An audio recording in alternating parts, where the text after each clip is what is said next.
নমস্কার, টগরির ক্রিয়েশনে আরও একটি নতুন রেসিপি নিয়ে চলে এসেছি। আজকের রেসিপি হচ্ছে আমের বড়া। কিভাবে বানাচ্ছি, কি কি দেব সব দেখিয়েও দেব, বলেও দেব।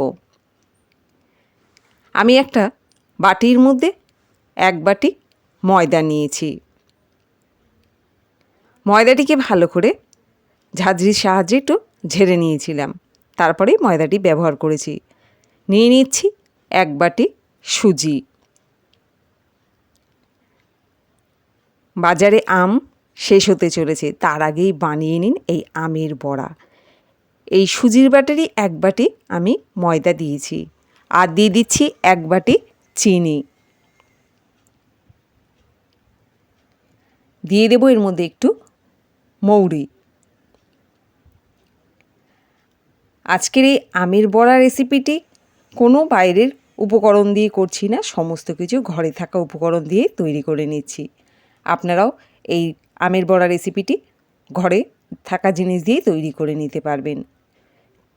চিনি, সুজি, মৌরিটাকে ভালো করে মিশিয়ে নিয়েছি। মিশিয়ে নেওয়ার পর এবার পাকা আমগুলোকে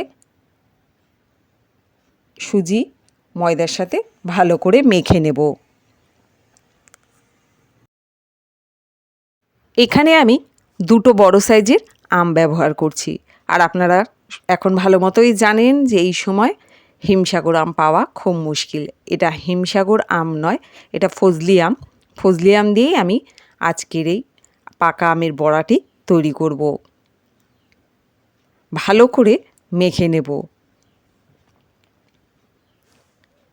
যতক্ষণ না আম ভালো করে এই সুজি, ময়দা আর চিনির সাথে সমস্ত কিছু একসাথে মিশে যাচ্ছে, ততক্ষণ এভাবে মাখবো।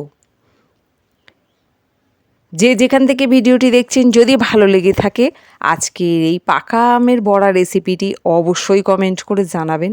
নতুন বন্ধু হলে সাবস্ক্রাইব করতেও ভুলবেন না। আর ভিডিওটি দেখার সময় একটি লাইক দিয়ে ভিডিওটি দেখবেন।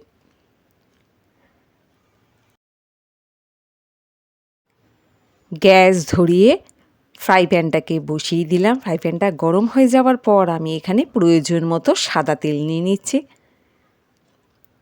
বন্ধুদের বলবো, মিশ্রণটিকে আমি আধা ঘন্টার মতো রেখে দিয়েছিলাম, যাতে সুজি দেওয়া আছে ভালো মতো সুজিটা ফুলে যায়। তেলটি গরম হয়ে যাওয়ার পর এবারে ছোট ছোট বল করে আমি গরম তেলের মধ্যে আমের মিশ্রণটিকে দিচ্ছি।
একই পদ্ধতিতে বাকি আমের বড়াগুলোকেও ভেজে নেব।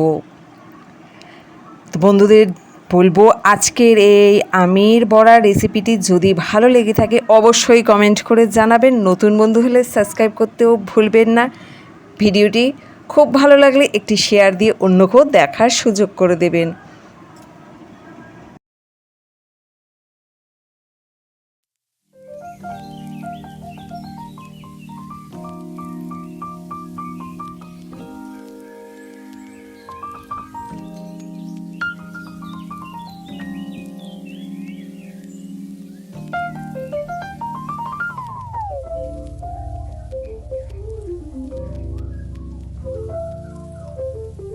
আপনারা চাইলে বড়ার সাথে সাথে আমের মালপোয়াও তৈরি করে নিতে পারবেন।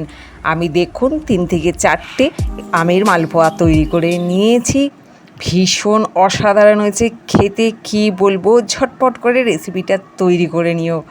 ভিডিওটি এখানেই শেষ করলাম। অসংখ্য ধন্যবাদ সঙ্গে থাকার জন্য।